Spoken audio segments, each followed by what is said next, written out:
Bien, muy buenas tardes con cada uno de los presentes en el salón de grados. Muy buenas tardes con todos los que nos ven vía transmisión Facebook Live. En esta oportunidad contamos con la presencia del ingeniero Alex Contreras para dar la última charla que va a presentar el Centro de Investigación en Ingeniería Mecánica CIM. Bueno, para hacer la presentación formal y dar unas palabras de bienvenida del ponente, contamos con la presencia de nuestro decano de la Facultad de Ingeniería Mecánica, el doctor Tito Vilches, a quien invitamos a que pueda dar unas palabras.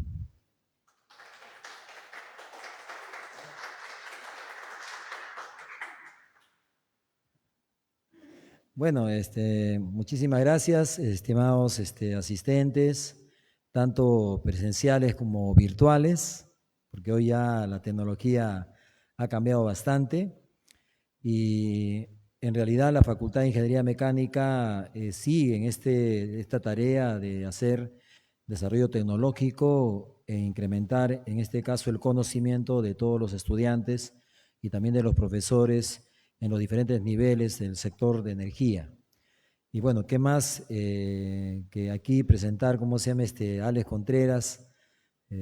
Con mucho gusto, un querido amigo, ha sido mi alumno hace muchos años y hoy, ¿cómo se llama? Es un excelente profesional, muy destacado en la vida profesional, académica, y el día de hoy nos va a dar una exposición muy importante sobre el tema que es liquefacción del gas natural, ¿no? O sea que es el tema que va en este caso vincular lo que es transporte, carbono neutral, en este caso con biogás NL, ¿no? Entonces, eso es lo que quería mencionarles y más bien darle, ¿cómo se llama? Acá la bienvenida a Alex Contreras, nuestro querido expositor. Adelante, Alex, o sea, con mucho cariño, ¿cómo se llama acá? Adelante, adelante.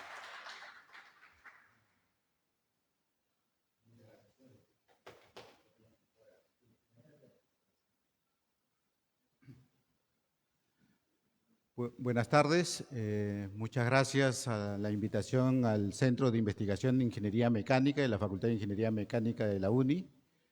Para mí es muy grato estar aquí, agradecer la presentación, la presencia de nuestro decano, el ingeniero Tito Vilches.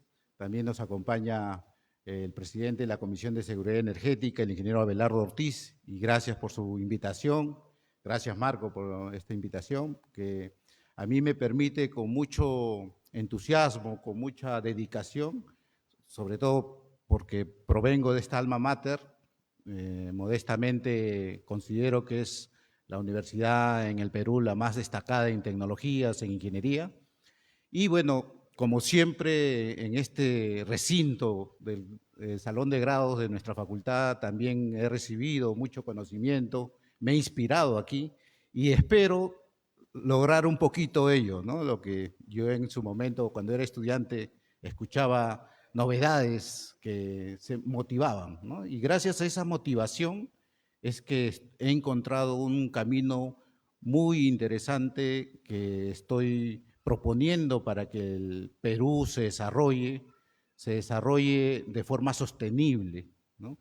Ahora que estamos ya sintiendo los efectos del calentamiento global en el mundo, cómo varía el ciclo de vida de la agricultura, de los vegetales, la misma fauna, ¿no? Incluso el mismo coronavirus dicen que puede ser más, o sea, periódico, brotes virales, los especialistas hablan de cada 5 años. Entonces nosotros tenemos que prepararnos, como Perú debemos prepararnos tanto en conocimientos como también en infraestructura. Y creo que aquí en esta casa de estudios podemos liderar este camino, ¿no? Podemos liderar porque la ingeniería mecánica es la que conoce más el tema de energía y se va a complementar muy bien con las otras especialidades, que es ingeniería química, ingeniería ambiental, electrónica, ¿no? Los mismos físicos. Entonces hay mucho conocimiento aquí que debemos, creo que esta generación debe liderar, ¿no? Entonces, les decía, por decir el tema de los virus, ¿no? Por decir Perú, sin ser uno de los países directamente responsable del calentamiento global. Si revisamos un poco la literatura, nos corresponde alrededor de menos del 0.1% de la huella de carbono mundial es de Perú. O sea que sin embargo, el país es el más vulnerable dentro de los... Yo hasta hace poco pensaba que era dentro de los 10 países en el mundo más vulnerables al calentamiento global, estaba Perú. Pero ayer he escuchado otra conferencia en el Colegio de Ingenieros donde estamos dentro de los 4 países más vulnerables al calentamiento global. Entonces, nosotros tenemos que, además de conocer las tecnologías, conocer esta transición energética, también gestionar los bonos de carbono, porque hay fondos económicos en el mundo por exceder una cuota de emisiones, que hay un fondo económico que el Perú debe gestionar, reclamar que se invierta aquí, ¿no? Y a veces también en temas de eficiencia energética hay conceptos que tienen mucho sentido que debemos analizar. Por decir, todos buscamos ser más eficientes para reducir nuestra huella de carbono. Pero una industria ya de última generación en Alemania, por decir que ya tiene una eficiencia muy alta, se puede mejorar su eficiencia, pero el capital que se necesita para aumentarle 1% su eficiencia probablemente sean, digamos, 100 millones de dólares. Con ese mismo capital, aquí en Perú, si se invierte, le aumento no 1, sino 20%, y no a una industria, sino de repente a 1000 industrias.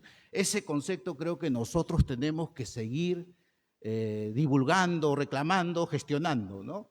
Entonces, son conocimientos que vamos a ir cómo se van complementando, que nuestra especialidad de ingeniería mecánica debe ir o sea, combinando estos conocimientos tecnológicos, que es muy bueno, pero también tenemos que ver este tema de gestión de bonos de carbono, temas de financiamiento, ¿no? Está excelente que como ingenieros mecánicos desarrollemos, inventemos de repente la máquina más eficiente, más excelente, pero si no es negocio, no lleva a agregar un valor a un recurso, entonces no sirve de nada. Entonces tenemos que combinar conocimientos de análisis económico, de financiamiento de capitales, para que un inversionista se convenza que la tecnología es buena y que va a recuperar su inversión y que va a tener una utilidad.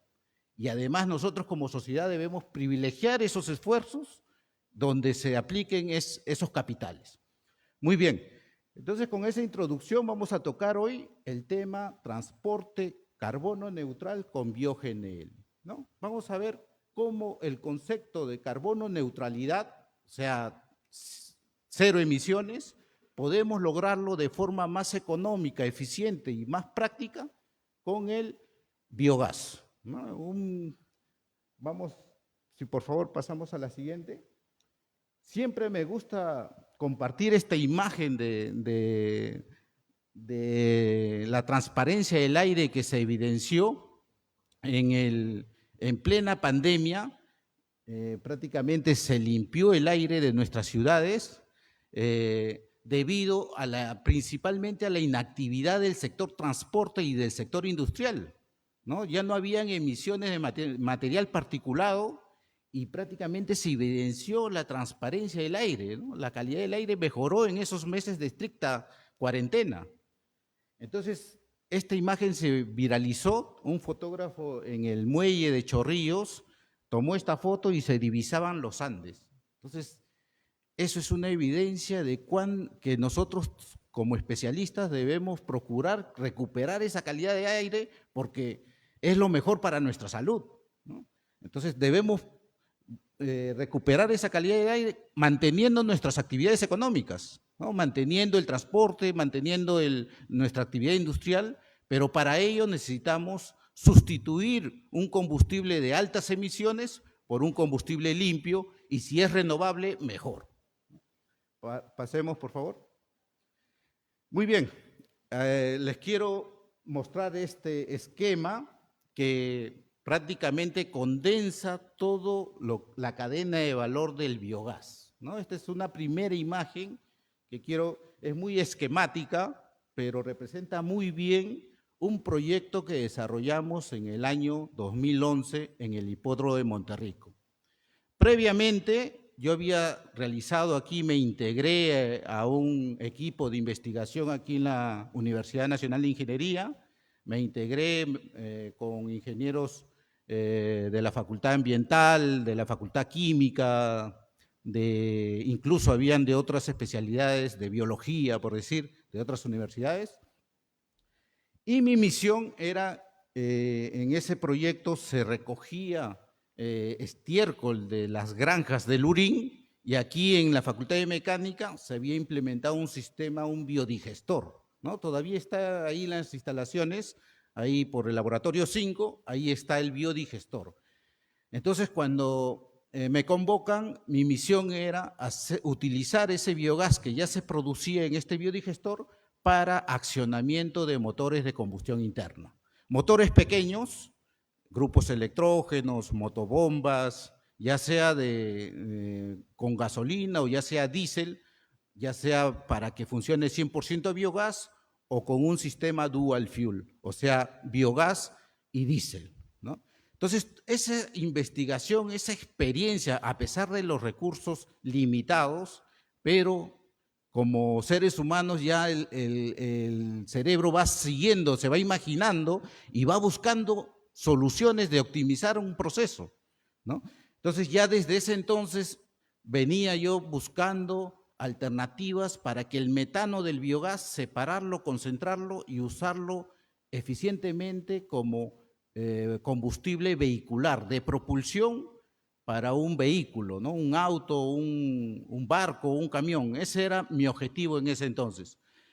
Pero todavía, digamos, faltaba más experiencia, más conocimiento, y hasta ahí había también a mí me pareció muy interesante la posibilidad de utilizar un residuo y conseguir un combustible para accionamiento de un grupo electrógeno, por decir, una máquina estacionaria, ¿no? Hasta ahí, en ese entonces yo lo concebía como un tema interesante para un ahorro energético y económico, ¿no? O sea, en vez de comprar diésel o gasolina, tener ahí un combustible procedente de un residuo o de la basura, por decir, ¿no? Entonces, en ese momento decía, qué interesante, voy a ahorrar, voy a conseguir un combustible de un residuo, ¿no? Voy a ahorrar económicamente. Pero ya después, gracias a que también aquí seguí, en estas aulas, seguí una maestría en energía, y allí comencé a aprender que el mayor mérito de capturar el biogás e incinerarlo era aportar o ayudar a que la atmósfera recupere un poco su equilibrio. ¿Y por qué? ¿Cuál era el concepto? Porque cualquier materia orgánica, si nosotros no hacemos nada, se va a descomponer en metano y dióxido de carbono y van a emerger a la atmósfera. Pero aquí el concepto es que el metano, el CH4, tiene mayor capacidad de efecto invernadero que el dióxido de carbono. Entonces, y el factor es más o menos 25 veces. Hay incluso científicos que lo consideran hasta 80 veces el equivalente. Entonces, solamente si capturamos el biogás de los residuos orgánicos y solamente combustionándolo, ya estamos ayudando a que la atmósfera recupere su equilibrio, ¿no? Tratar de recuperar su balance, que sea desequilibrado, ¿no? Tanto así que la concentración de dióxido de carbono en el aire, antes de la revolución industrial eran alrededor de 200 partes por millón. Ahora estamos superando o ya las 400 partes por millón. Entonces, esa es la concentración de dióxido de carbono como principal gas de efecto invernadero que está provocando el calentamiento global.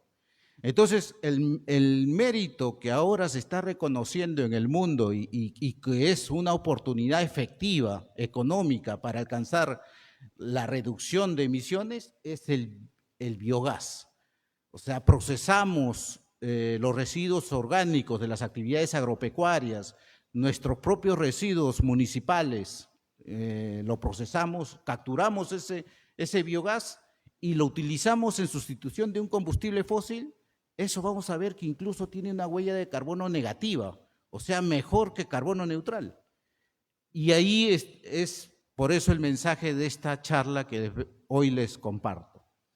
Muy bien, en este esquema se representa un proyecto que ya en el 2011 el Hipódromo de Monterrico implementó. Allí se crían alrededor de 2.000 caballos de carrera y más o menos se producen 30 toneladas de estiércol al día.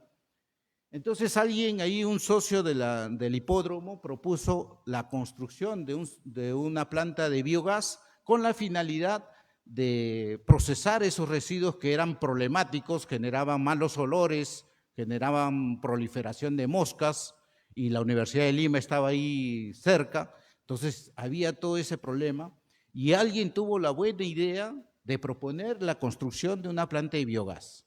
En realidad es una planta, en el año 2011 fue la primera planta de biogás ya de tamaños industriales, ¿no? Y que la producción de biogás, que era alrededor de 200 metros cúbicos por día, podía alimentar a un grupo electrógeno de 50 kilowatts para que funcione alrededor de 5 horas al día. Ese proyecto nos invitaron para proponer la solución y nosotros lo solucionamos. Llegamos a los 50 kilowatts, fue prácticamente el primer grupo electrógeno en el Perú de producción de electricidad con biogás de nivel industrial. Al siguiente año recién se inauguró la planta de Petramás, acá de Guaycoloro, ¿no?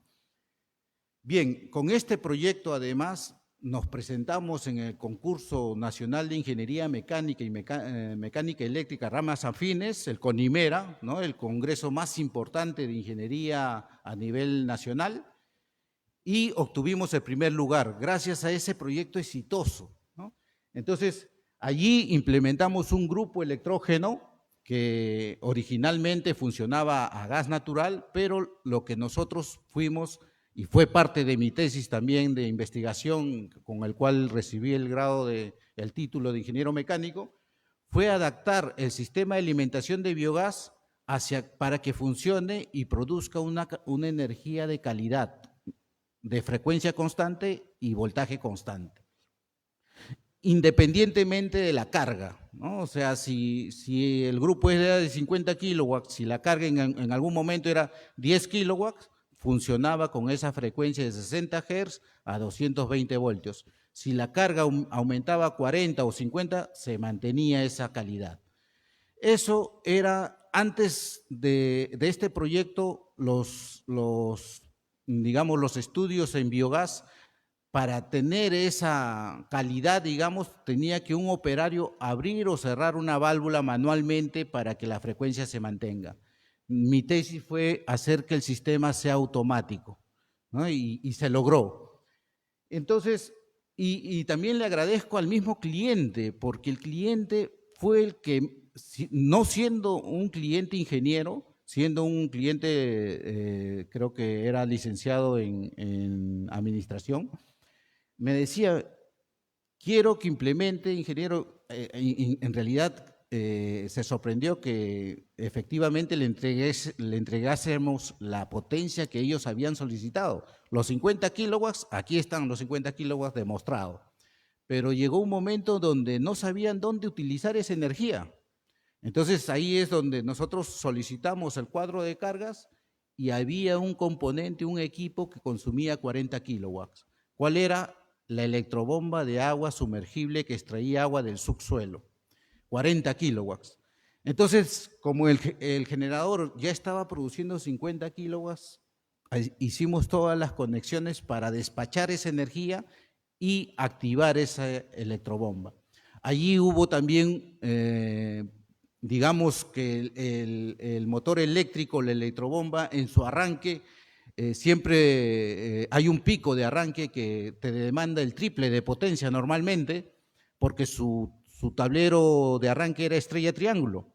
Entonces, como el grupo entregaba 50 kilowatts, en ese pico de arranque no podía asumir ese pico. Entonces se presentó un problema inesperado y allí surgió dos, tres alternativas de solución, ¿no? La primera, que también fue motivo de tesis de un compañero aquí, fue, y la primera y la solución más económica, digamos, fue implementar un sistema de alimentación de GLP. Este motor era originalmente a GLP y entregaba, en vez de 50 kilowatts, entregaba 80 kilowatts. Entonces, como el biogás tiene menos poder calorífico, entregaba 50 kilowatts. Pero se implementó este sistema auxiliar para solamente arrancar y asumir el acople con la electrobomba y funcionaba, ¿no? Los 80 kilos, de repente el stand-by se llevaba casi a 100, pero ya una vez que ya está en movimiento la electrobomba, automáticamente se cambiaba mediante una válvula de 3 vías, cambiaba de GLP a 100% biogás. Esa fue una solución que fue tesis de investigación de un compañero aquí y fue una solución muy práctica y real, ¿no? Entonces, luego, bueno, el cliente era bien exigente, nos dijo no queremos usar ningún combustible fósil. ¿Cuál es otra solución? Bueno, ahí planteamos dos soluciones. Una de ellas fue proponer un tablero de paralelismo que funcione para el arranque con la energía de la red, y una vez que ya está en movimiento la bomba, salía la electricidad de la red y entraba la electricidad del grupo electrógeno. Una solución también. Y la otra era cambiar el tablero estrella-triángulo por un variador de frecuencia. Al final esa fue la solución que eligió el cliente y representó para él una satisfacción porque el variador estrella-triángulo a la electrobomba prácticamente le aumentó su periodo de mantenimiento. Ellos hacían cada año su mantenimiento, su reparación, y con el variador de frecuencia cada 5 años. O sea, aparte de que el variador nunca demandaba más de los 40 kilowatts nominales de la bomba, los periodos de mantenimiento se prolongaron. Entonces fue un proyecto muy exitoso. Hasta ahí ya habíamos logrado la satisfacción plena del cliente, una identificación muy buena, y gracias a este cliente ellos mismos nos recomiendan hacia otros proyectos. Y este mismo cliente, que como le decía era un licenciado en administración, sin embargo me dice, quiero que me implementes un sistema de trigeneración. Yo como ingeniero me sorprendí que alguien que no fuera de nuestra especialidad tenga esa iniciativa, ese ímpetu, ¿no? Entonces yo le digo, bueno, sí, podemos hacerlo, pero tenga entendido que trigeneración implica generación de electricidad, generación de calor y generación de frío. No, me dice, yo necesito electricidad y calor, el calor lo quiero emplear para calentar la biomasa. Ya mi biodigestor tiene un serpentín insertado, construido ahí, sumergido en esa biomasa, y necesito un fluido caliente para elevarle la temperatura de biodigestión. Entonces lo que usted necesita es un sistema de cogeneración. Sí, eso necesito. Bueno, excelente. Felicitaciones, le digo, porque eso lo podemos implementar rápidamente. Y efectivamente, hicimos un análisis de intercambio de calor, de transferencia de calor, y implementamos intercambiadores de calor tanto a la salida de los gases de escape como de las chaquetas del motor. Entonces, nuestra proyección, que en un volumen de 80 metros cúbicos de biomasa, de ese lodo, iba a aumentar, con ese calor, iba a aumentar alrededor de 5 grados centígrados. Entonces, el cliente, que tenía su asesor, una ingeniera química muy especializada, nos obligó prácticamente que nuestra propuesta consignemos eso. Y si no llegábamos a los 5 grados, no nos cancelaba. Entonces tuvimos que poner en la propuesta eso, ¿no? Vamos a conseguir elevar la temperatura de la biomasa en 5 grados centígrados. Hasta ahí yo no sabía por qué tanto la preocupación de elevarle el calor o la temperatura a la biomasa, ¿no? Y cuando hicimos nuestros cálculos, implementamos el sistema de intercambio de calor, habíamos analizado que el mismo ventilador que impulsa el aire para refrigeración del motor consumía alrededor del 10% de la potencia al eje del motor. Entonces, si eliminamos esa potencia que se consume, iba a pasar a ser potencia al eje. ¿Por qué? Porque el sistema de recirculación solamente iba a necesitar una bomba de agua caliente, ¿no?, que consumía la 10ª parte. Ese ventilador probablemente consumía alrededor de 5 kilowatts, o sea, el 10% de los 50 kilowatts de potencia del motor.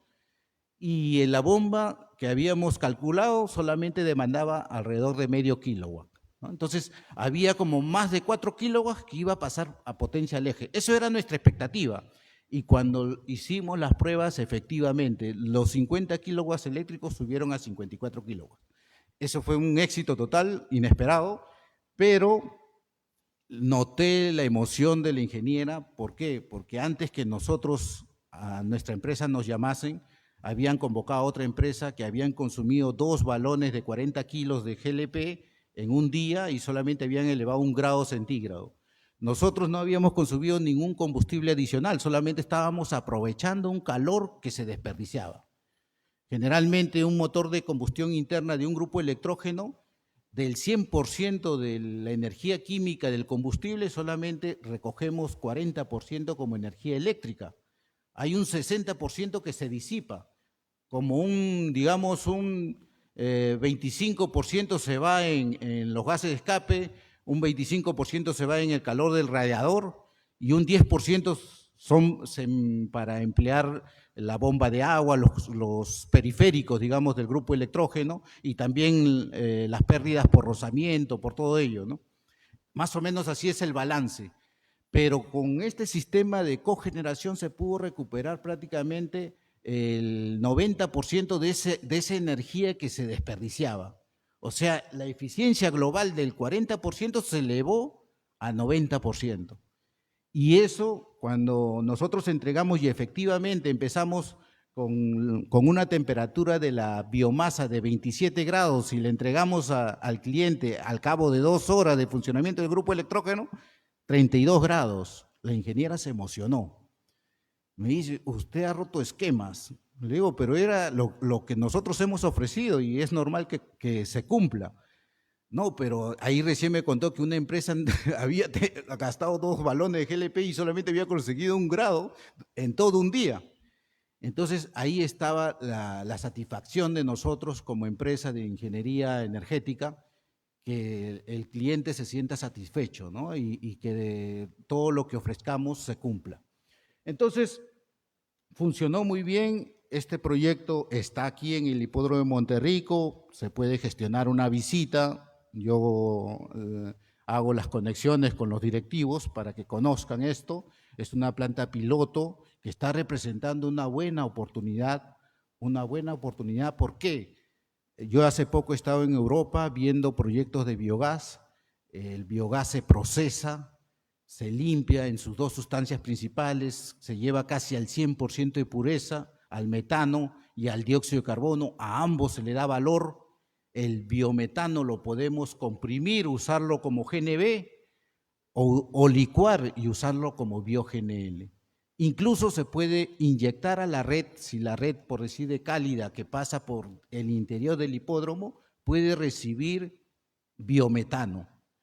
Entonces, ahí este es el mensaje que yo vengo a traer, ¿no? La novedad, digamos, que ya está sucediendo en Europa, y en Europa se está generando un nuevo mercado de este biocombustible, una nueva oportunidad donde incluso Europa, que tiene redes de distribución de gas, que el gas que ellos consumen es importado, viene en embarcaciones en GNL que lo regasifican y lo distribuyen por redes. Sin embargo, están desarrollando proyectos de biogás. En realidad, este conflicto bélico de Rusia-Ucrania, para evitar depender del gas ruso, se está valorizando los residuos orgánicos, se está procesando, se está produciendo biogás, y ya se está instalando proyectos de licuefacción de biometano, producir bio-GNL, y vamos a ver cuán interesante es esa cadena de valor para el sector transporte que está buscando la forma de descarbonizar. Este producto está representando muy atractivo para las empresas que están para cumplir sus compromisos de descarbonización. Los mismos transportistas que tienen que satisfacer a su cliente, las minas, tienen una orden mundial de que tienen que descontaminar su cadena de valor, tienen que descarbonizar su cadena de valor. Y entonces los proveedores, las principales empresas en el Perú del sector minero están buscando este producto bio-GNL, lo están priorizando, están viendo cómo invertir, apoyar en la inversión para que se desarrollen estos proyectos. Muy bien, ¿qué más aquí? Bueno, también por el calentamiento de la biomasa, ahí me enteré, bueno, nuestro cliente tenía una asesora ingeniera química muy especializada en procesamiento de residuos, y me dijo que el otro producto aquí importante es el fertilizante orgánico que se consigue, el biol. Pero ese biol mejora su calidad si es que su proceso de biodigestión está en el rango de temperaturas de 32 a 35 grados. ¿Por qué? Porque ahí se eliminan gran cantidad de patógenos y virus. Entonces, por eso ella estaba muy alegre, muy satisfecha de lograr que se eleve de 27 a 32 grados. Ya había alcanzado, ya había logrado su rango donde el fertilizante iba a ser de mejor calidad, con más, digamos, propiedades sanitarias. Digamos. Continuación, por favor. Perdón, un comentario adicional en el anterior. Muy bien. Esta plantita del hipódromo, si llegan a visitarlo, se van a dar cuenta que es un área de 1000 metros cuadrados dentro del hipódromo. ¿Ya? 1000 metros cuadrados. Pequeño, ¿no? Relativamente creo que es el doble de este espacio. Pero el mensaje aquí es que captura alrededor de 150 a 200 metros cúbicos de biogás por día, ¿ya? Y por este criterio de capturar el metano y combustionarlo, reduciéndole 25 veces su capacidad de efecto invernadero, es equivalente, si hacemos unos cálculos sencillos, es equivalente a haber reforestado alrededor de 50 hectáreas de un desierto.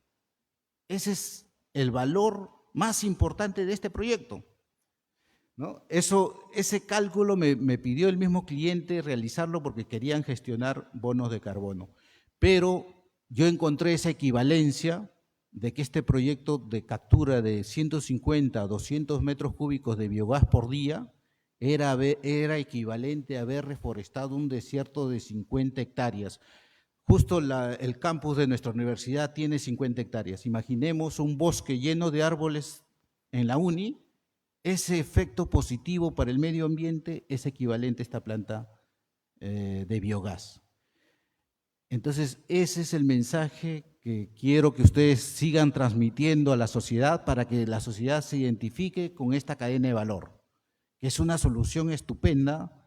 ¿Por qué? Porque el Perú tiene gas natural, tiene infraestructura, tiene redes de gas natural que en algún momento va a servir para que estas fuentes de biogás reciban, se alimenten de biometano, las redes, ¿no? O sea, ahorita el flujo del gas va en un sentido, pero en el futuro estos proyectos que van a valorizar, van a repotenciar nuestra agricultura, ¿no? Va a permitir un desarrollo de proyectos de economía circular en forma distribuida a nivel nacional. O sea, va a generar oportunidades a nivel nacional, que es lo que necesitamos. Potenciar, recuperar nuestro liderazgo en agricultura. El Perú es un país milenario en agricultura.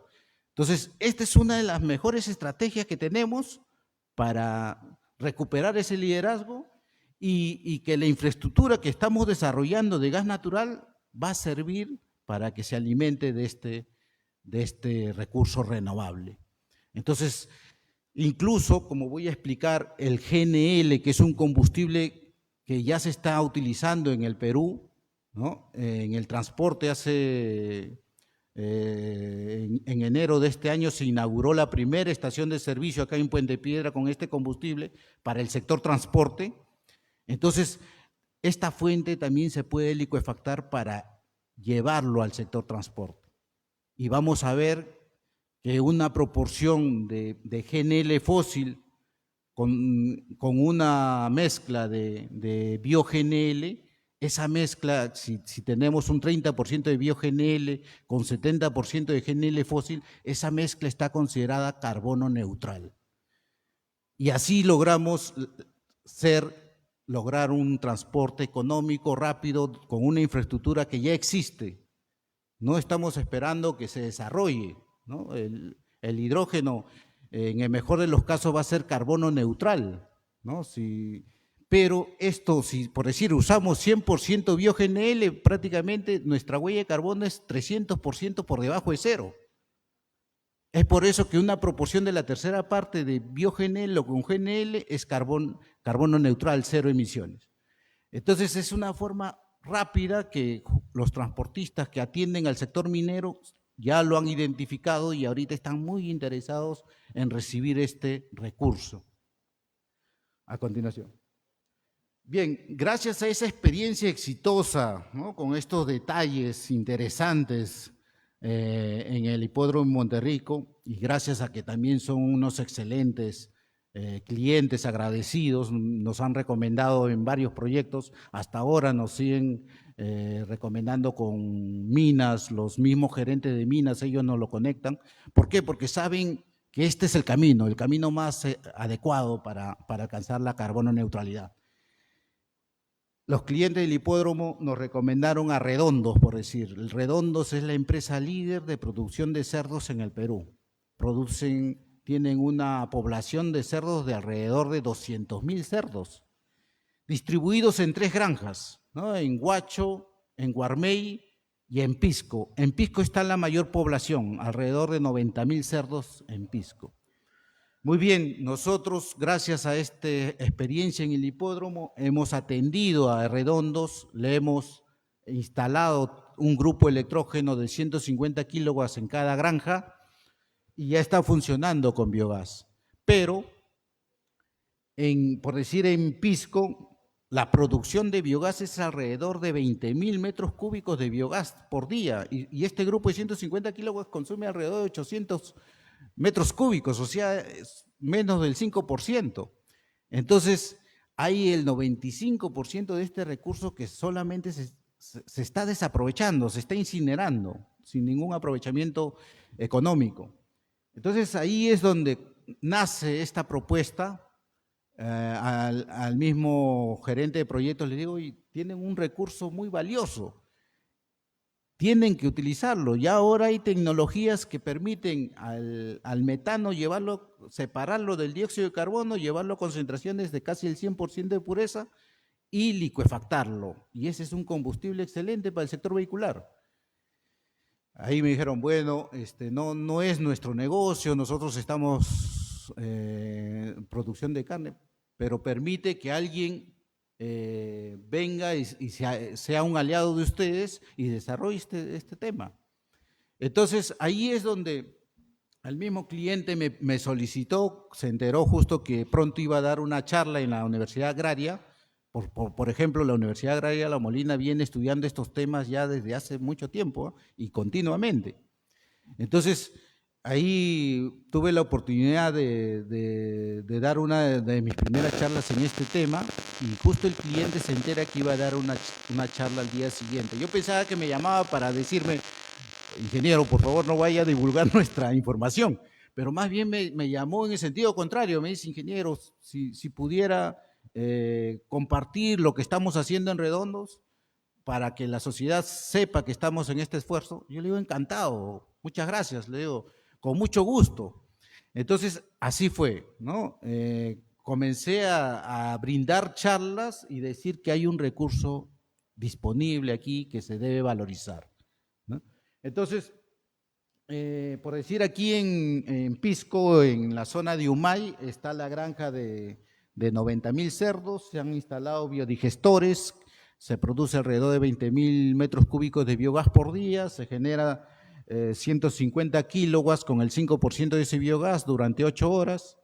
Ellos no necesitan más electricidad, ¿no? Y entonces una alternativa, bueno, es la de generar electricidad e inyectar a la red, ¿no? Una energía renovable, pero ya, digamos, económicamente ya no es muy atractivo. En los años 2011 sí lo era, cuando Petromás postuló a la subasta y logró conseguir un contrato por 30 años a un valor de $160 el megawatt hora. Ahora la energía renovable está en alrededor de $40 el megawatt hora, ¿no? Por eso es que lo más interesante es producir el biometano, separándolo del dióxido de carbono y liquefactarlo. Ese bio-GNL tiene un valor excepcional en el mercado. Tanto así que en esta oportunidad que he viajado a Europa, una planta de biogás que pertenece a EDF, la líder francesa en generación eléctrica, que tenía una planta de procesamiento de residuos de la ciudad, que antes solamente tenía un grupo electrógeno con cogeneración, generaba 1 mega de electricidad y agua caliente para la ciudad. Han parado y han puesto una planta de liquefacción de biometano. Entonces le están dando un gran valor a esta fuente, ¿no? Sobre todo para el sector transporte. Continuamos, por favor. Muy bien. Aquí en este esquema, la cadena de valor del bio-GNL, además de ser economía circular y descarbonización, ¿no? Es un proyecto, creo que no hay ningún ejemplo, por decir, si producimos biodiesel, no es prácticamente descarbonizar, ¿no? Sí es economía circular, pero el bio-GNL es, creo, el ejemplo por excelencia de economía circular y de descarbonización. Entonces ahí está la gran potencia de este recurso. Justamente siempre que nos acompaña acá el ingeniero Abelardo Ortiz de la Comisión de Seguridad Energética ya lo ha identificado como una de las mejores alternativas para la propulsión marítima de barcos, para propulsión de camiones, incluso camiones mineros, como de repente, si hay un poco de tiempo, voy a explicar. Muy bien, el estiércol de la actividad agropecuaria, del ganado, por decir vacuno, de las granjas lecheras, se puede procesar mediante sistemas de biodigestión, ¿no? Y conseguir el biogás. Como les decía, el biogás lo podemos utilizar en un grupo electrógeno sin necesidad de hacer demasiada limpieza, pero lo más interesante ahora es hacerle un proceso de limpieza y llevarlo a la calidad prácticamente similar al gas natural, inyectarlo a la red es una alternativa, o liquefactarlo, producir bio-GNL y ese producto líquido criogénico, transportarlo en cisternas criogénicos para llevarlo a los puntos de consumo que pueden ser la misma red, mediante vaporización se inyecta ese biometano, o la estación de servicio, recibir ese bio-GNL para que lo ofrezca al sector vehicular. También se puede utilizar en el sector residencial y en el sector industrial. A continuación, por favor. Muy bien, la tecnología que nosotros como empresa All Energy representamos en el Perú es la tecnología Stirling Cryogenics, especializada para justamente llevar a su fase líquida al biometano y al gas natural, ¿no? Entonces, aquí representamos un sistema contenerizado, paquetizado, digamos, de liquefacción, incluyendo el sistema de limpieza, ¿no? Ahí vamos a ver en esta zona izquierda, está situado los sistemas PSA que van retirando las sustancias que se solidifican a temperaturas criogénicas. En el caso del biogás, el dióxido de carbono prácticamente le tenemos que retirar casi el 100%, porque el dióxido de carbono cuando llega a -70 grados se vuelve cristal y obstruiría los intercambiadores de calor de los criogeneradores. En el caso del gas natural necesitamos retirar, en ese sistema de limpieza retiramos propano, butano, pentanos, dióxido de carbono, el mismo odorizante, y aprovechamos para retirar etano, ¿no? Con la finalidad de obtener un GNL con alto número de metano que sea muy funcional para la aplicación vehicular. En este concepto del GNL, el número de metano es un concepto muy equivalente a lo que nosotros conocemos como octanaje en las gasolinas. Entonces, retirando etano, si tuviéramos 100% metano, tendríamos el GNL del máximo número de metano y lo podemos utilizar en motores de alta relación de compresión, como son los motores diésel, ¿no? Entonces, justamente aquí viene un valor adicional del bio-GNL. En el bio-GNL no tenemos impurezas de propano, butano, pentano. Una vez que separamos el dióxido de carbono, prácticamente nos quedamos con metano puro. Y eso es una calidad, una técnica de mucho valor para utilizarlo en motores diésel, por decir, con sistemas dual fuel. En realidad, ya hay un proyecto minero aquí en Marcona, Mar Cobre, que tiene una flota de camiones de 25 camiones Caterpillar, estos TICO que se llaman, que ya ha venido con una, digamos, una tecnología preconfigurada para usar su propio sistema dual fuel de Caterpillar, que se llama Dynamic Gas Blending, pero el número de metano tiene que ser por encima de 80.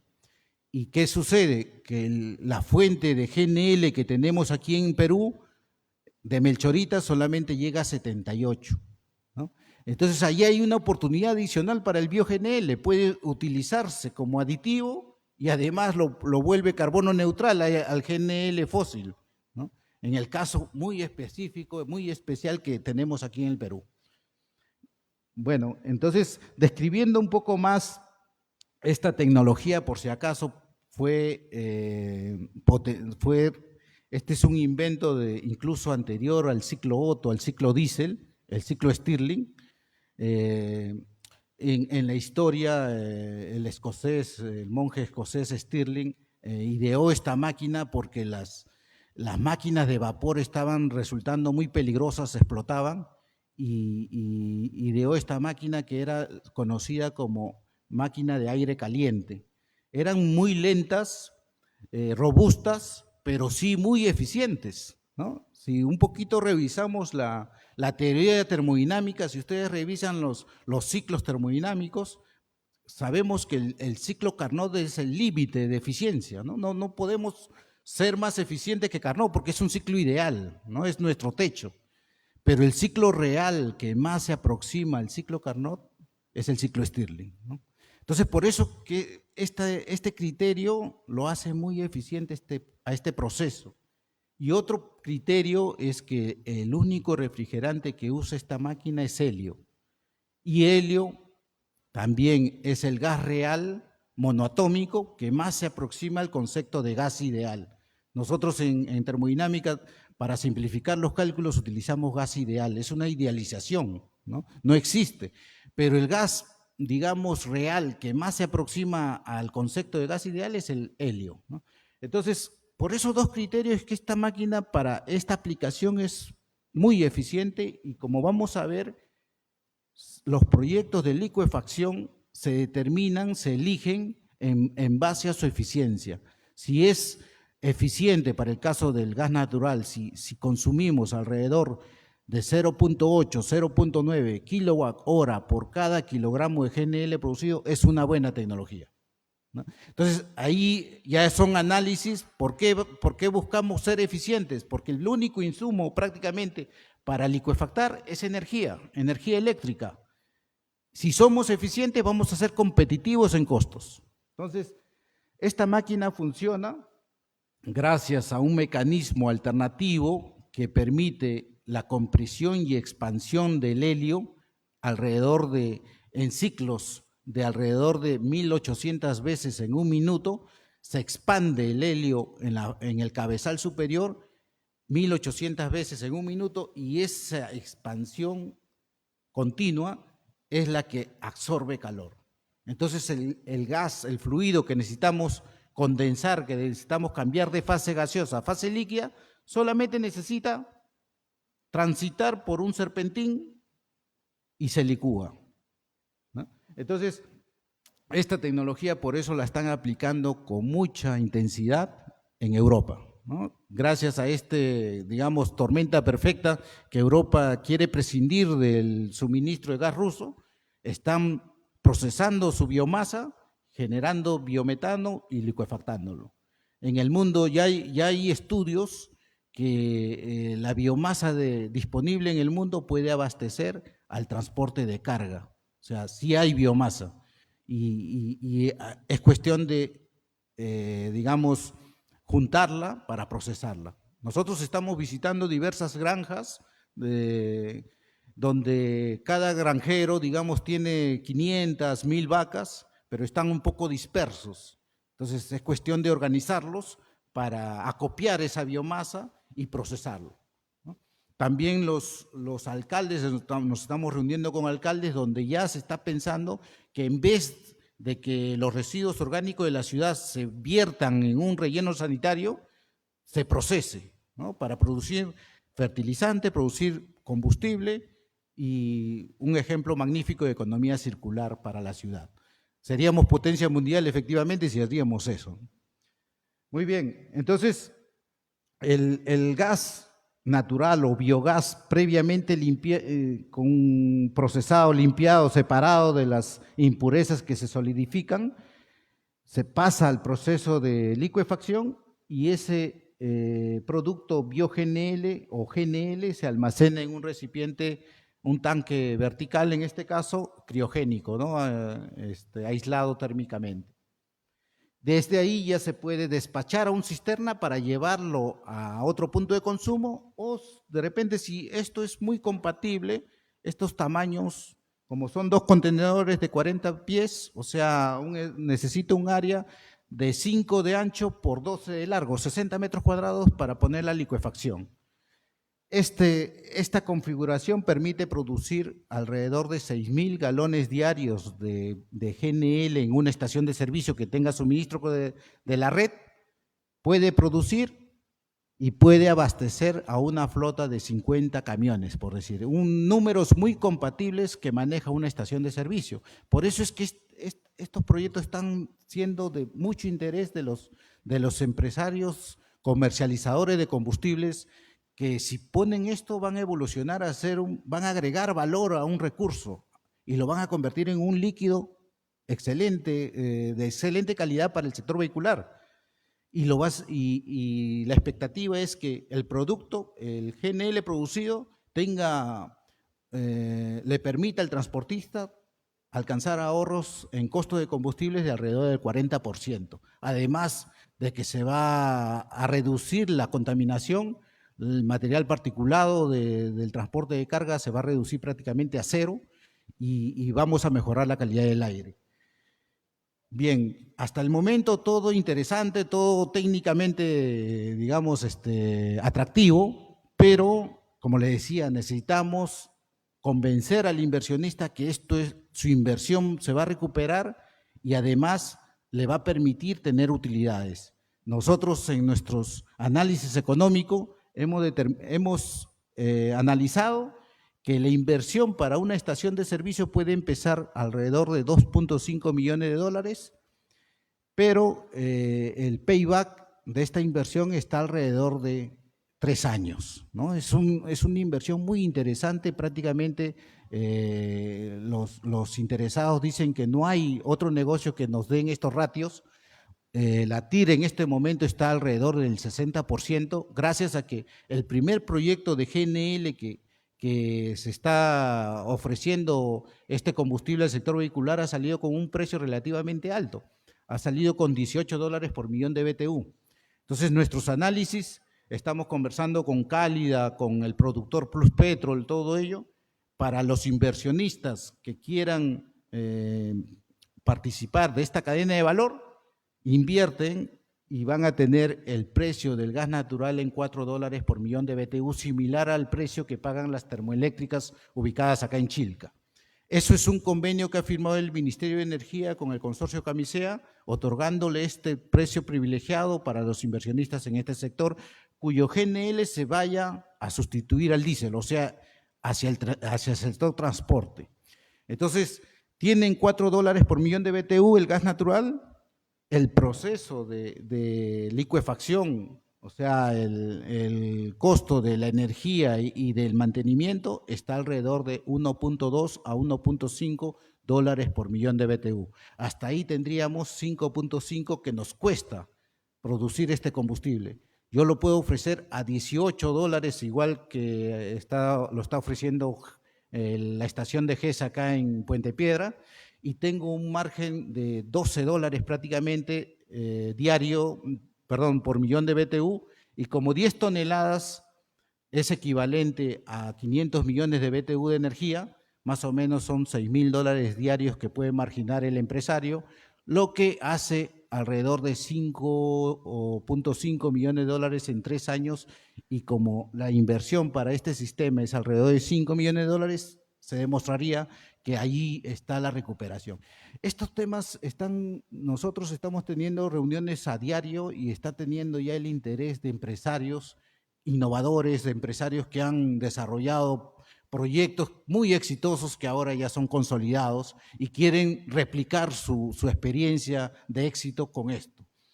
Entonces, para nosotros que siempre estamos proponiendo soluciones para mejorar la calidad del aire, consideramos que esta es una excelente oportunidad.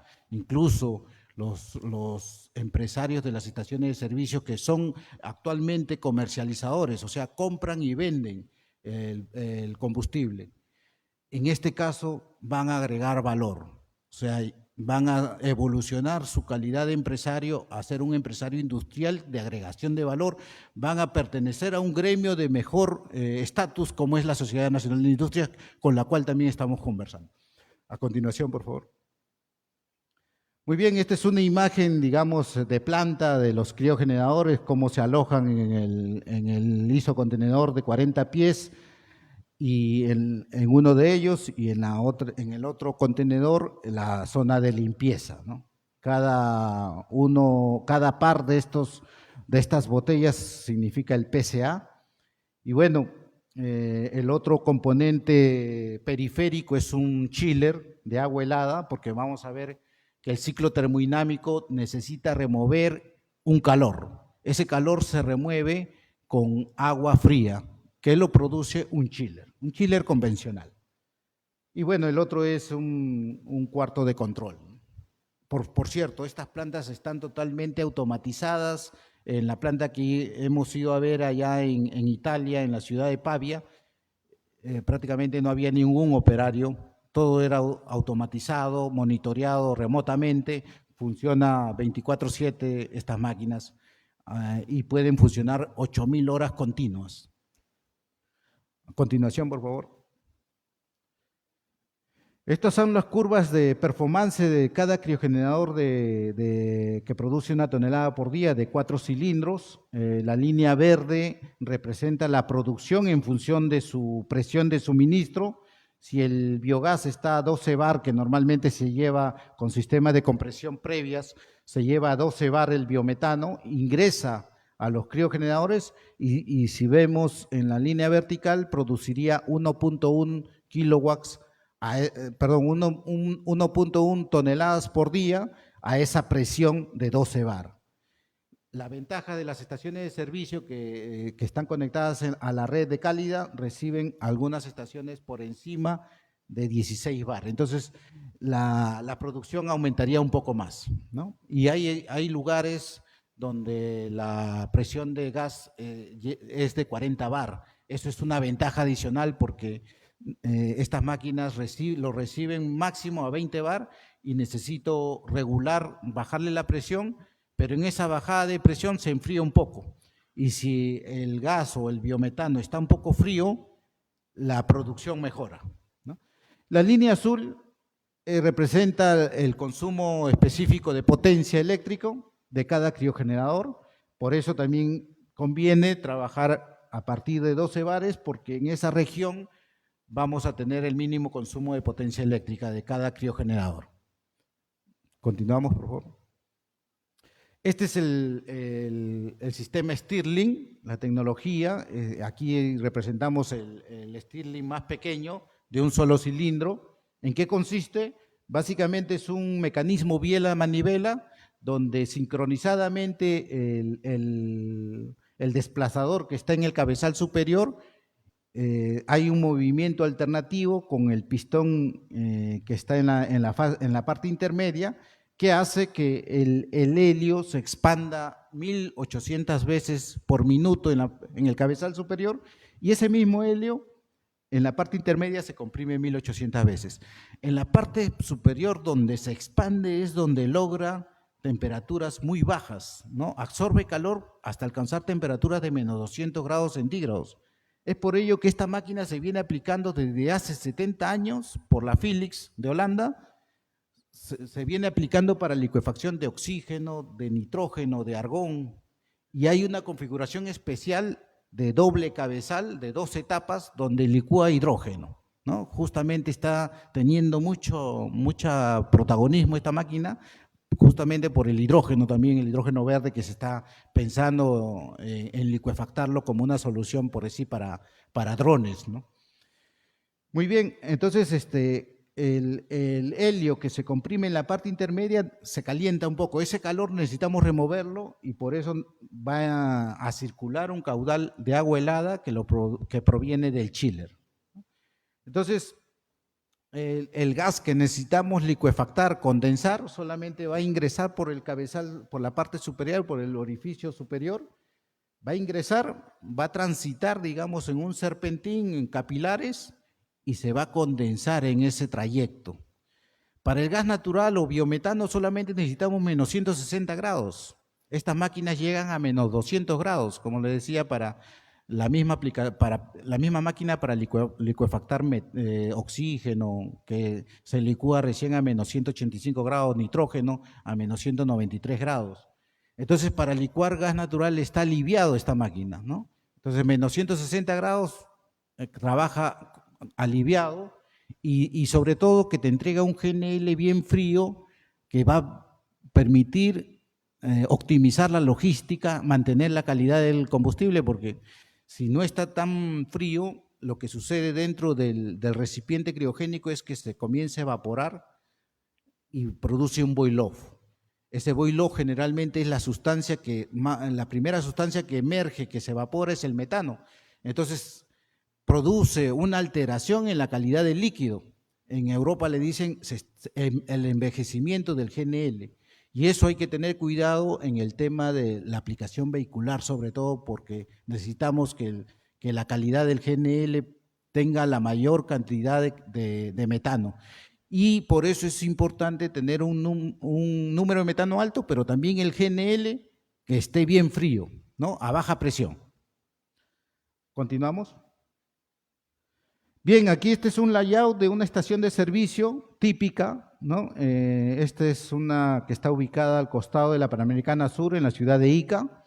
Tiene una extensión de 3.700 metros cuadrados, y en una zona de la esquina se ha ubicado este sistema de licuefacción, donde la ventaja de este sistema, que puede venir, digamos, configurado para 10 toneladas por día, pero puede empezar con 5 toneladas por día, o sea, empezar con la inversión mínima para generar el mercado, y conforme ya vaya viendo la demanda, se va acoplando más criogeneradores y llegar a duplicar, incluso triplicar la producción. Si es que por sí es un éxito, se puede agregar un contenedor más con 10 criogeneradores, y en vez de producir 10, producir 20 toneladas por día.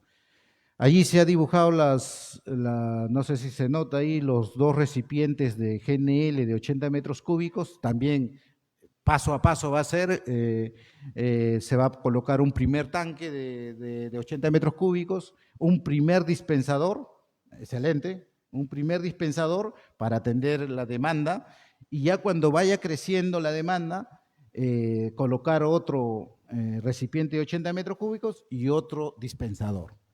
Además, también está considerado que llegue una cisterna y se alimente de esa producción para llevar parte de esa producción hacia otra estación de servicio o hacia otro punto de consumo.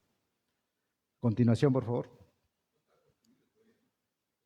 Está en proyecto, está en expediente técnico que Ocinermin ya lo está revisando y debe tener su aprobación en estos días. Continuación. Justo este es otro proyecto ya acá en Lima, está aquí en la zona de Ventanilla, frente a la central termoeléctrica de Ventanilla, en esta avenida que se llama Chillón. Es un cliente que es un transportista, tiene flota vehicular que transporta GLP, tiene un terreno de 2.500 metros cuadrados. Ahí está. Si vemos el río Chillón está, digamos, a unos 100 metros ahí, ¿no?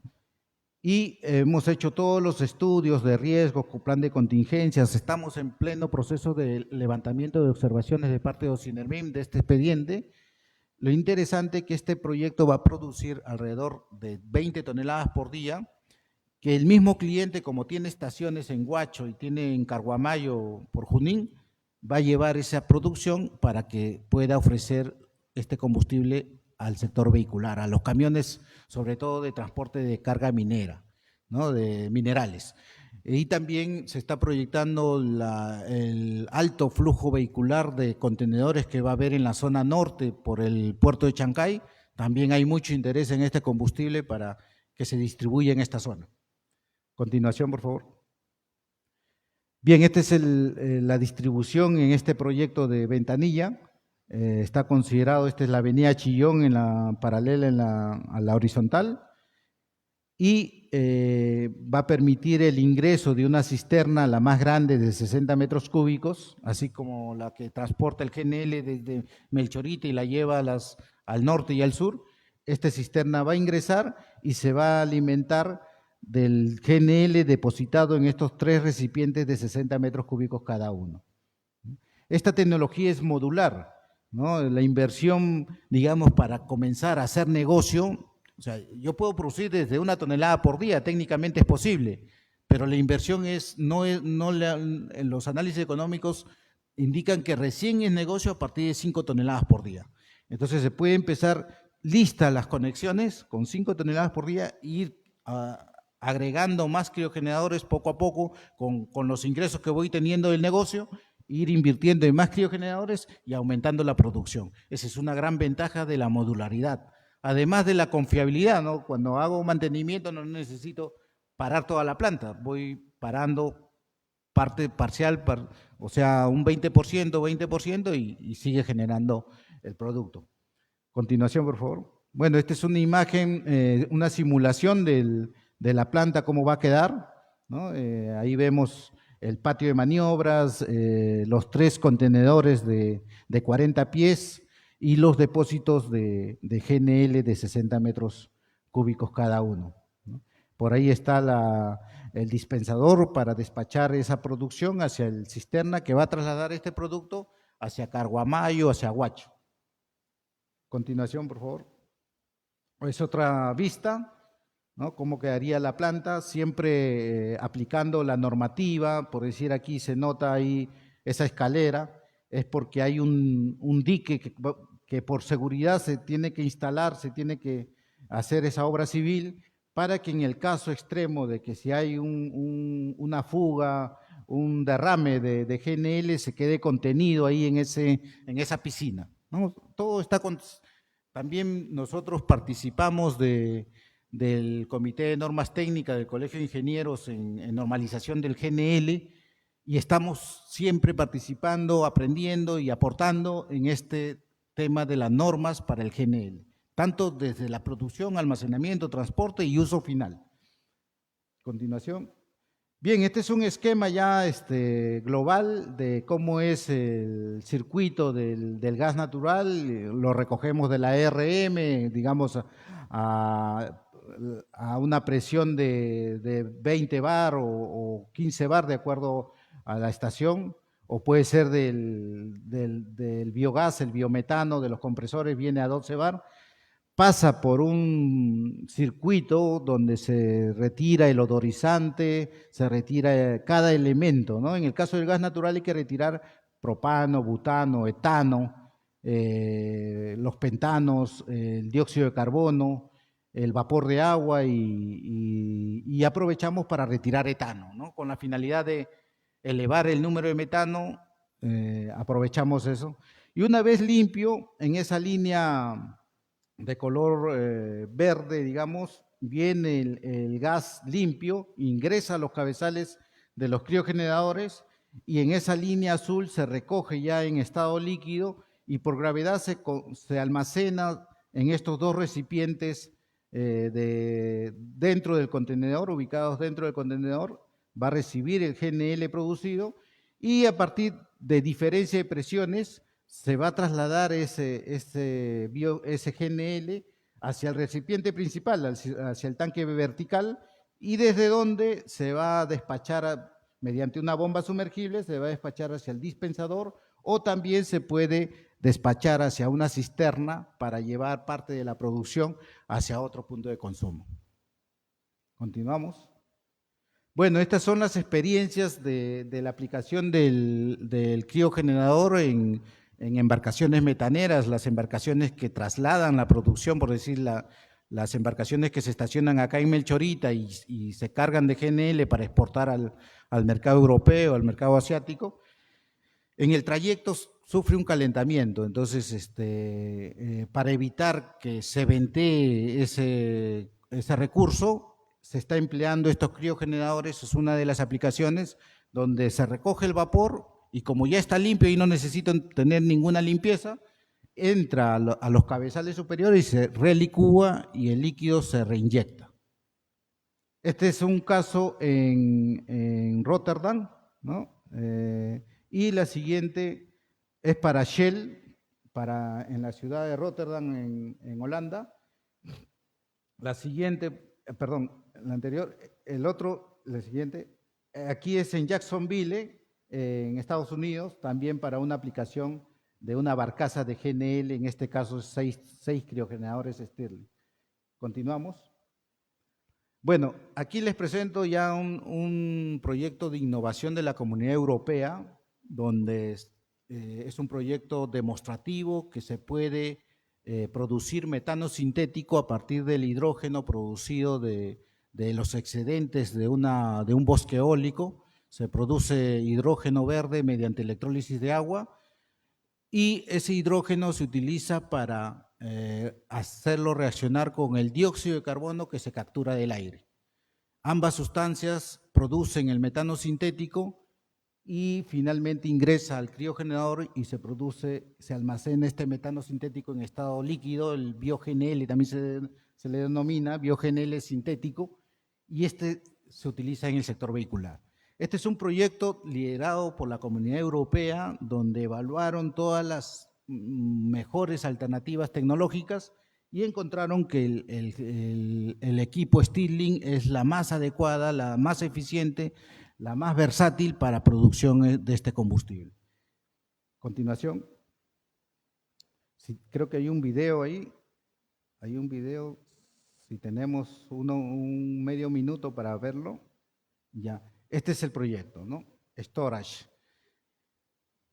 Como ven, ahí, si ven, hay un parque eólico inmenso, la velocidad del viento es fuerte acá. Estuvimos presentes en esta inauguración de este proyecto. Climeworks es la empresa que hace esta captura del dióxido de carbono del aire. Como les decía, hay 400 partes por millón. Ya en una línea se captura ese dióxido de carbono del aire.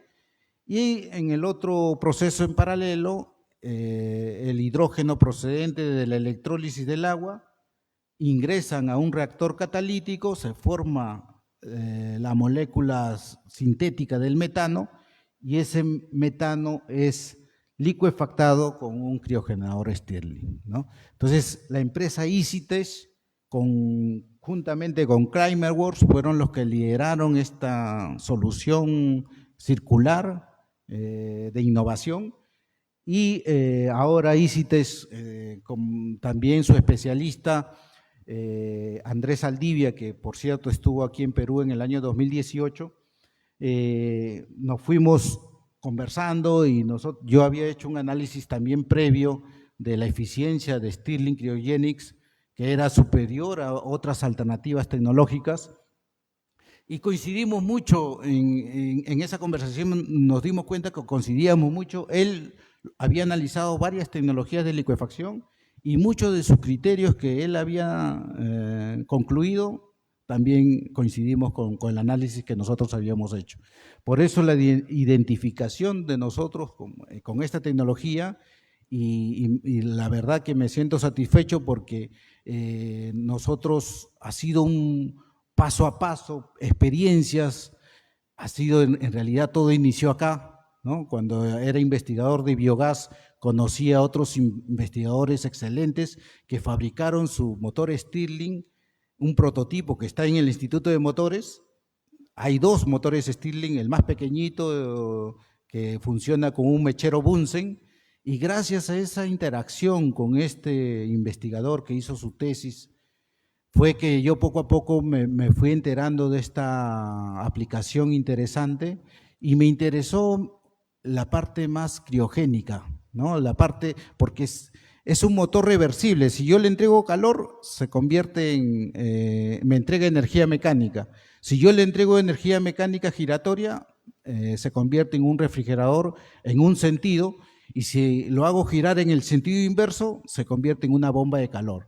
Entonces, para mí esa experiencia fue una anécdota inolvidable y poco a poco fueron, digamos, acoplándose más anécdotas y así es que hemos llegado a representar a la empresa Philips, que ahora es Stirling Cryogenics, y estamos proponiendo esta cadena de valor para el sector hidrocarburos, para el sector energético en el Perú.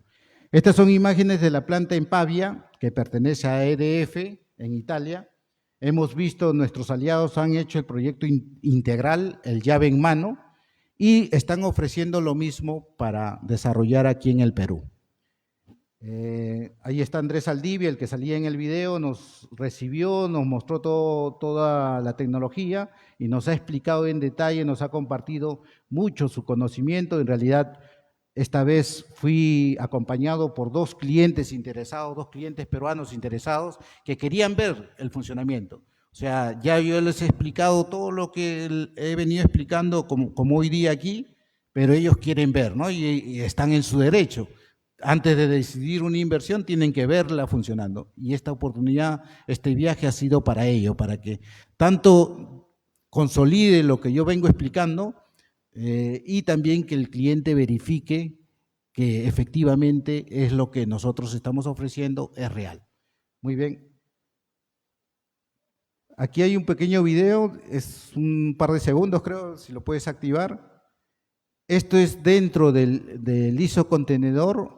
Los 5 criogeneradores Stirling están licuando biometano y la producción de bio-GNL se almacena en estos recipientes que están ahí al fondo, estos recipientes criogénicos, que desde se va a transferir hacia el recipiente vertical que vimos en la foto anterior que está. Y bueno, terminamos aquí. Nosotros dirigimos la empresa All Energy Perú, ya es una empresa con 17 años en el mercado, realizando proyectos innovadores, exitosos, reconocidos. Como mencioné, obtuvimos el primer lugar del Congreso de Ingeniería Mecánica en el 2011 y el año pasado la Sociedad Nacional de Minería, Petróleo y Energía nos otorgó el primer lugar en el Premio Nacional de Innovación. El segundo puesto fue de Ferreiros y eso nos llenó de mucha satisfacción, que son alicientes que nos permiten a nosotros seguir perseverando en esta propuesta. Y ya estamos logrando captar el interés de empresarios del sector minero, del sector transportes, y también estamos proponiendo a las empresas pesqueras que sus residuos orgánicos lo procesen para producir bio-GNL y que complementen con el GNL que van a utilizar en su propulsión marítima. A continuación, bueno, muchas gracias por su atención. Espero haberlos motivado en este interesante campo de la economía circular, de la descarbonización que necesitamos desarrollar para que la salud de nuestro planeta sea recuperada y poder heredar a nuestros hijos y nietos un planeta en mejores condiciones que la que hemos recibido. Muchas gracias.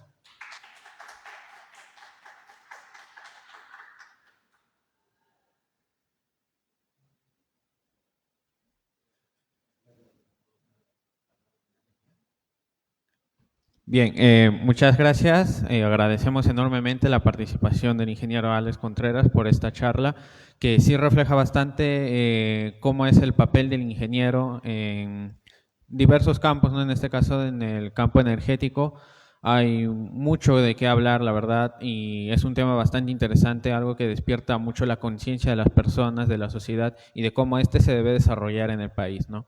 Agradecemos también la presencia del ingeniero Abelardo Ortiz, también la presencia del decano de nuestra facultad, el doctor Tito Vilches, por haber presentado al ingeniero Alex Contreras, y por supuesto a ustedes los participantes, quienes se encuentran en el salón de grados, también los que nos ven por la transmisión en Facebook Live. De este modo, estamos dando por finalizada la última charla en este año que organiza el Centro de Investigación en Ingeniería Mecánica CIM. Agradecemos enormemente su apoyo, su participación, su consideración. Y bueno, ya será con nosotros hasta otra oportunidad. Gracias.